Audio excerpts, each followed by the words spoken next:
Alright, so hey everyone, DayTraderRockStar here. It's Wednesday night. I'm doing an update on some of the HPS setups. Actually, we had a couple triggers today. Crazy day in the markets. If you're on day trading radio, then you know we had a wild ride on Veru. And the Baba here, we ended up trading that. We traded a lot of different things. Well, actually took some profits into a lot of different things. We had a nice pop on Altria today. I'm going to go over a couple of those stocks real fast and just to show you some stocks that are set up for tomorrow. But Altria here, huge pop today. We were able to take everything off for a nice profit today. And look at that huge pop. I'm not even going to be concerned about trying to see if there's going to be a follow-through or anything. It just happened to a little shake and bake action right before the open, and it reversed and ran hard. We got out mostly well, went up a little further, but good pop on this one. So out of that totally, no longer in the Altria. And I'm kind of glad because I wanted to lighten up. I also got the Alibaba scalp, but I'm still holding some calls going out to September and October monthlies. But Alibaba, taking that Asian markets are higher right now, we might actually have a nice bounce again tomorrow on Alibaba. Everything on the Alibaba, it did come flush that trend line. It pushed back above the trend line, starting to rotate back up. One of our first rules, easy rules to follow. And the majority of the time is with the stochastic rotation, the momentum on the stock is shifted back up. It makes a lot of sense to trade that direction. Now, of course, it doesn't. You could have a nice rotation up, and it could be a couple of down days on the move up. But this looks perfect. If we get a gap up tomorrow on the Asian stocks, Baba is probably going to gap up, and hopefully we get a much nicer move. I think 170, 167, 170 would be a fantastic level to watch on that. That would be the next level of resistance. All right, we're going to talk about that one in a second, town. In the room here tonight, here at Day Trading Radio, if you get this outside of being a member, be sure to check out the membership. And we're broadcasting every day from around 8:30. Pre-market, we go to pre-market news, and then we do then we cover the whole markets, live trading, analysis, market commentary, and some other surprises. Going down the list here, the BWA hasn't moved yet, and I'm not my favorite, but it did have a piercing pattern today. It did turn back up. It'll be interesting to see how this one plays out. Not interested in it. I don't think. We did hold on to a little coup. We've been scaling out as it took out the highs the other day. It is actually pretty strong. I mean, it's holding up here unless there's some news out there, general news in the sector or something stock related. This actually looks pretty strong. So coup here is one of my long term. I think you could hold this until down the road and look back and probably have a double on this next year. Probably looking back at 150, and that's of course that's impossible to say, but this is the way the market moves. You can look at this stock at the beginning of 2018; it was $31, it's $78. So why can't you just expect that again? This is a kind of a new stock, came out in 2016 and rallied, and then from 41 it's doubled, and yeah, it looks kind of extended. But again, this is one of those stocks that you probably look back at. It would be $150 this time next year. And the other one is Team. Same thing. In that one, nice recovery today. It sold off early in the day. And then it just kind of rotated, almost closed positive. Almost. Still holding that one. Loving it. Loving it. All right, so Coop. Let's take a look at some other ones. Just an update on a couple of these. So FMC Corporation, I believe they make farming equipment, right? The The lower, excuse me, the lower trend line is holding up pretty good. This is what I call a trapdoor trend line. You have an established trend line on top or underneath the price, the high one. It starts at this pivot, goes through this pivot, and it continues on. And then you have an underlying trend line off of this pullback. It really starts back here, hits it here, making X marks the spot trade to the upside with the rotation. Then you have that first rotation, holds that trend line until it breaks down, and this is called a trapdoor trend line. It comes down to the second trend line. If it gives us a reversal candle there, which it did, we look for that follow through, which it did, and it's actually pretty nice setup here. So we want to get this follow through tomorrow. Is it a divergence? No, it's not a divergence, but it is it's a lower part of the channel, and the rotation's heading in our direction. So the odds are that we're going to get some follow through on that. FSLR is a bottom play. Wouldn't try to catch a falling solar panel, but you can see we're right on the lows, and I have some Octobers on FSLR.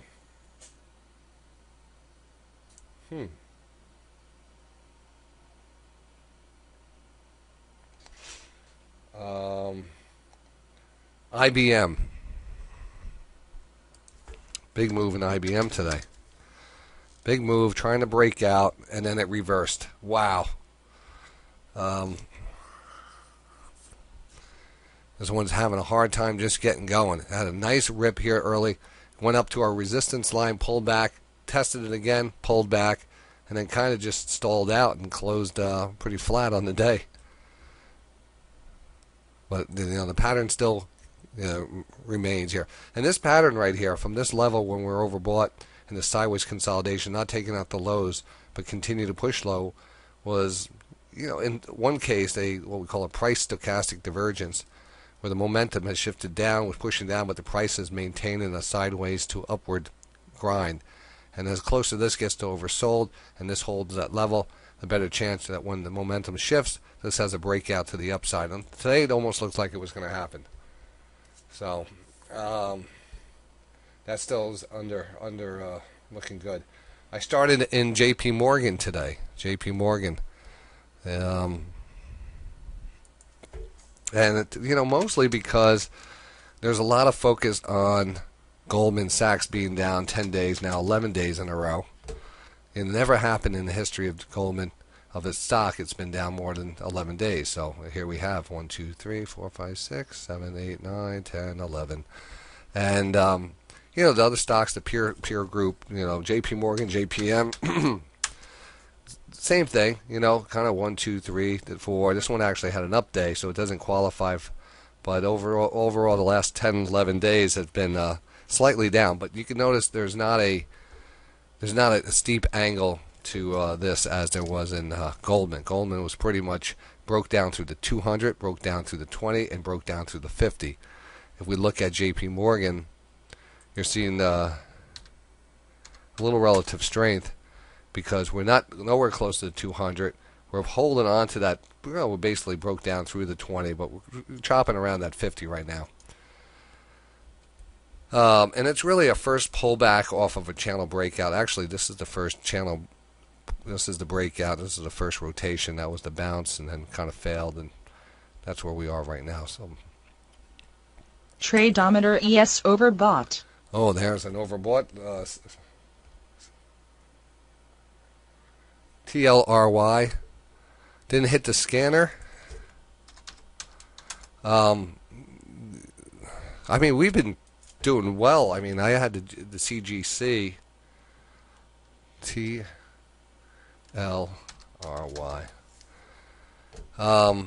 as a divergence. Well, it hasn't crossed back down as a sell side yet, and this is still new. It doesn't even have it doesn't even have the 50-period moving average marked on it. It doesn't have the 200. It's such a new stock that it's not an index. I do a lot of my scans on index stocks, so this one is more of a visual trade. And you know what's going to happen? The more and more negativity comes out, the more and more it's going to squeeze, and then it's going to get quiet, and then one day it's going to, it's going to be down 8 points, 9 points. 10 points. So it's musical chairs at this point on this one. I always say these are musical chairs. Love the trade, love the stock, but know that now it's becoming a gamble.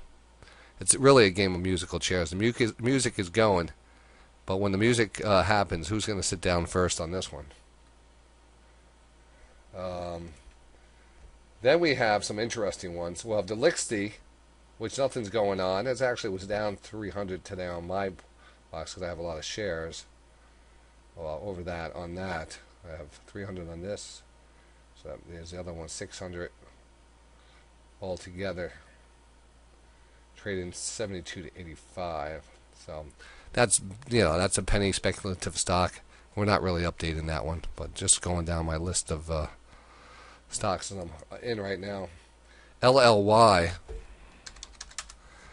Love the setup going into this week. It just didn't get the follow through yet out of that breakout. Maybe it's coming, but right now it's actually setting up as a sell side divergence. So my issue with breakout plays is exactly this. You're usually buying a breakout play when your stochastics are close to overbought. But in this case, we weren't. This actually pulled back. We got in on that that pop, and we actually had some good momentum here. But it didn't follow through. It's pulled back since then. It's still chopping around. It's not weak by any means. It's just it hasn't gotten its follow through. So Lockheed Martin, Altria, we added that. That's zeros. PKG. So we're almost break even on PKG, and I still have those options. PKG September 110 calls. So let's take a look at it. PKG, and it's 112, and the premium's kind of losing the premium on this. So it's, but again, 3-day consolidation. Maybe it gets a pop tomorrow through that 200. It's kind of extended. Might want to just cut and run on this one. It's not my favorite.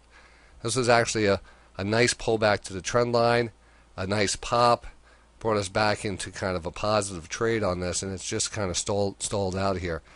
So without letting it kind of the rest of the premium dry up on this, I would say unless we get a pop tomorrow, I might look to take this one off and just move on.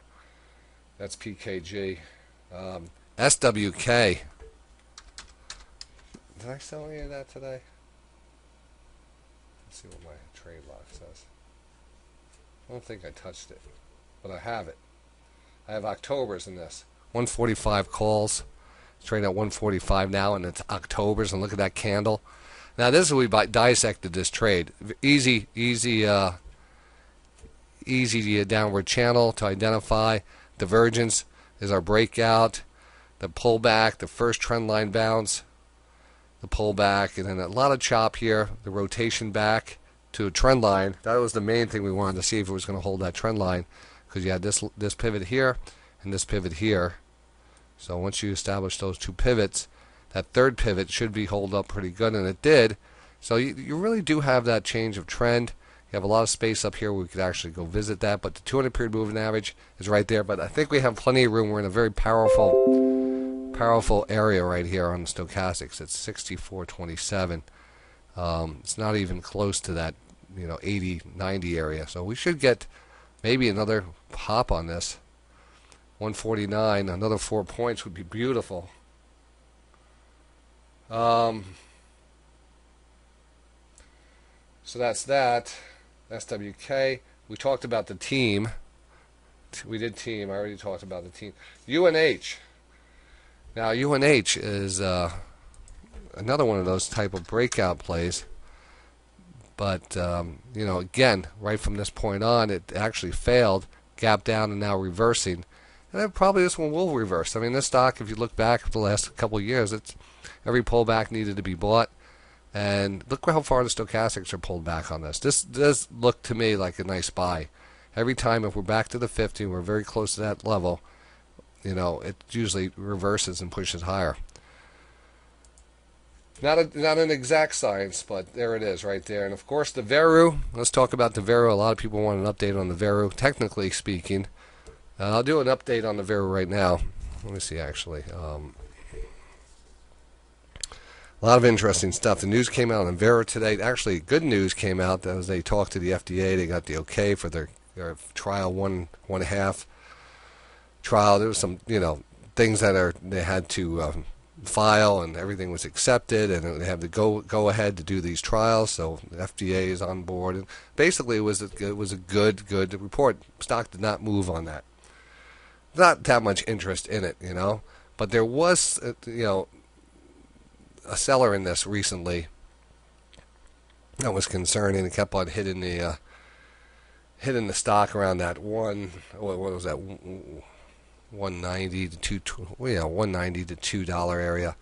And well, today on the chat boards, in the stock twits, there was one of them on Seeking Alpha on some of the comments. There's a couple bears out there that put a post out there, put a tweet, put whatever they put out there, talking about the OPCO, or the pharmaceutical stock that got OPK that got halted about 4 days ago, and that was Frost. What was his name? Philip Frost, and the stock pumpers that involved in that, and the whole thing was halted, and there's criminal investigation going on, and stock manipulation, and all this. And it was a pharmaceutical company, a drug company, oncology company, very similar. So there was a 6 degrees of separation, I like to call it. Steiner, CEO of Veru, was an associate of Frost back in the day when he was an oncologist for OPK. He worked for OPK. Since left, years ago, left it. I don't know what the time frame is, but multiple years. Left it, went on to start his own company, female health company, or Veru.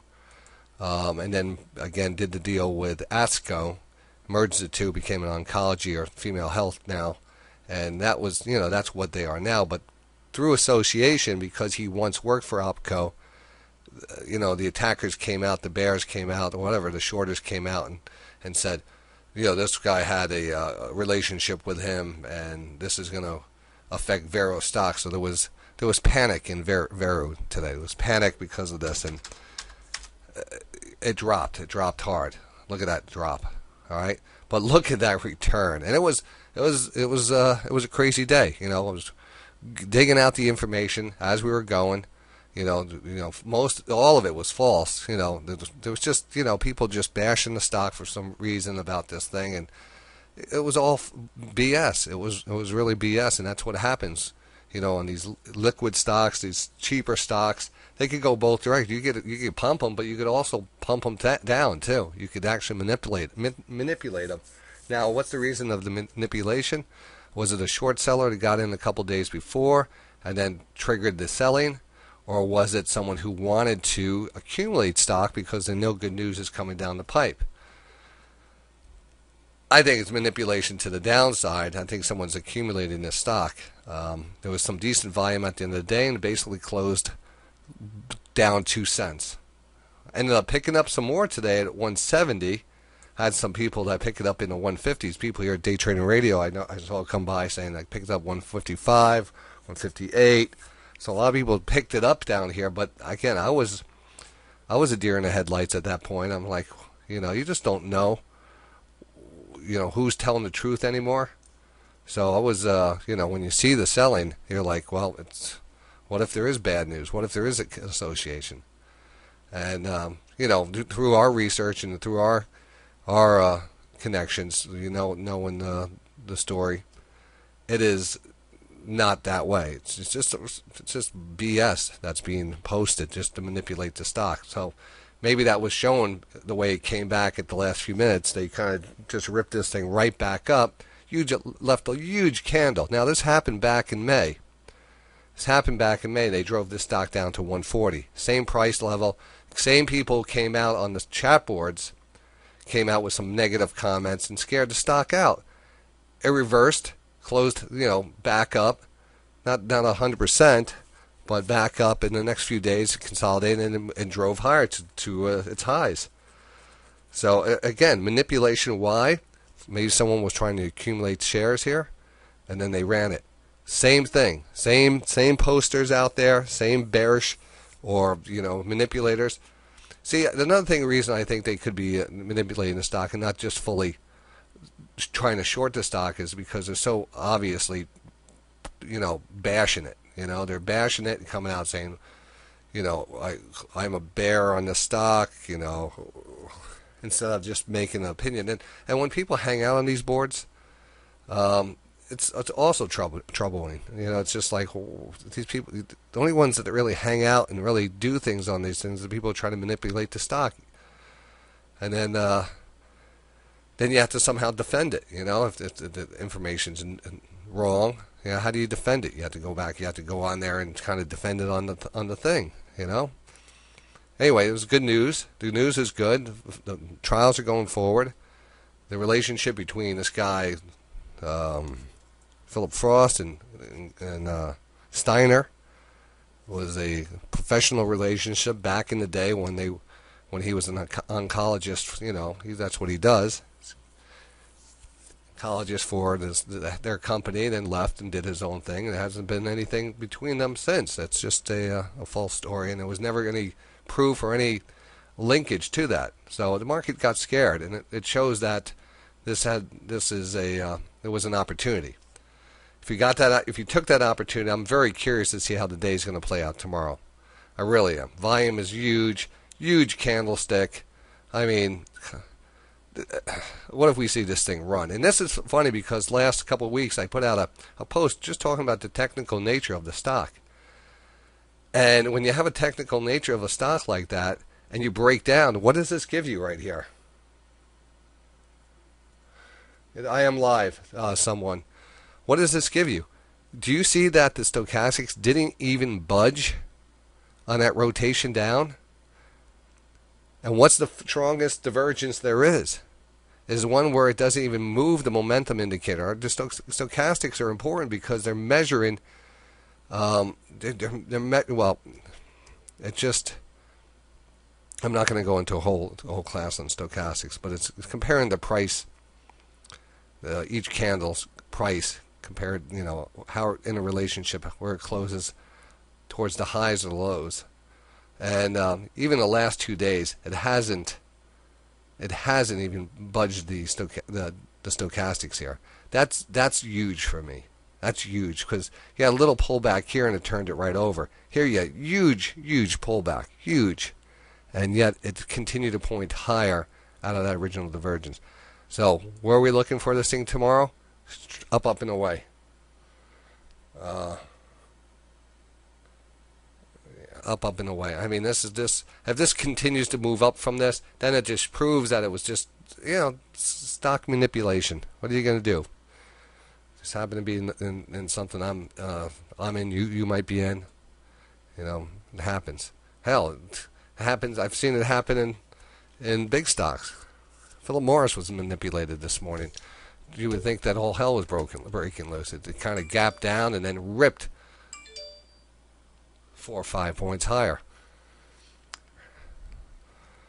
So that's where we are on that one. That's the Veru update, and we're going to look for that to run tomorrow. I'm excited to be in this one now. Even though I picked up some more shares at 170, I didn't pick it up at 150. Man, I would have been dancing in the streets today if I did. But how can you? You don't know.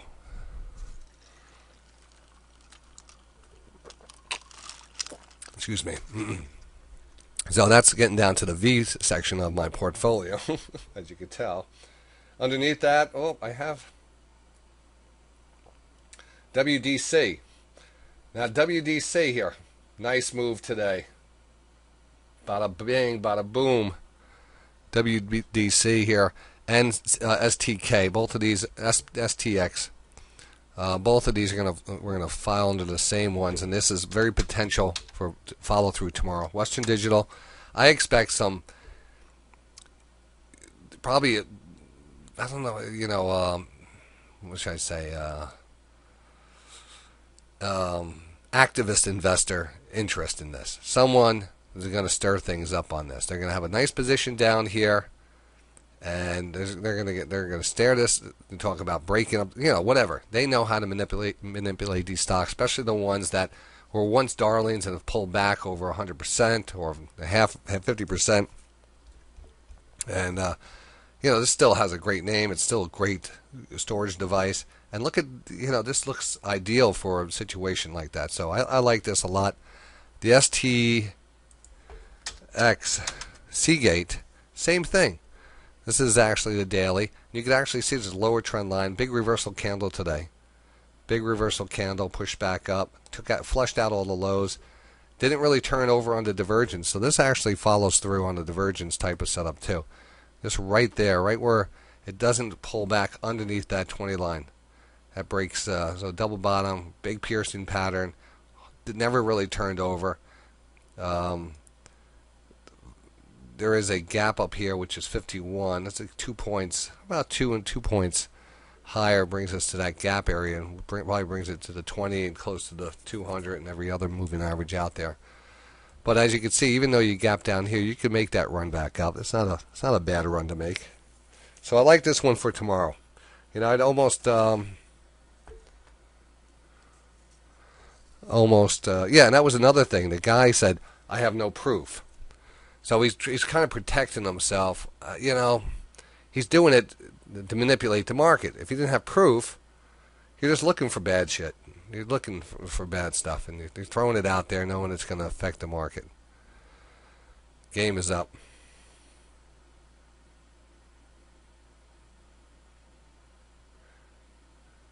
Yeah, exactly. It wasn't even about the zero. It was just an association. It was a Kevin Bacon 6 degrees association, or whatever that is. WDC. So I think the WDC and I think the STX have some follow through tomorrow. And that's it. That's a little update for you. I wanted to get that. It takes about half an hour to do an update like that. So tomorrow should be exciting. I'm looking forward to it. Thanks, High Flyer, for coming by today. He was buying me lunch. He bought a beautiful, ended up buying a nice sushi lunch. And I know I was stressed out this morning. All hell went loose, especially with the, I think it was the Altria. I could have actually made $400 more on that, and I was trying to get my orders in so fast. It was running so fast that I doubled down and ended up going short. And then I couldn't change anything around. It took me about 5 minutes. I just paid. I paid up. I just wanted to get the hell out because I knew I made a stupid mistake, and that's how my day started. Then Vero collapsed, and then all hell broke loose. But it ended up being a good day overall, so which I'm happy about. Very, very good day. I mean, the Baba helped a lot. The Altria helped a lot. All the trades helped a lot.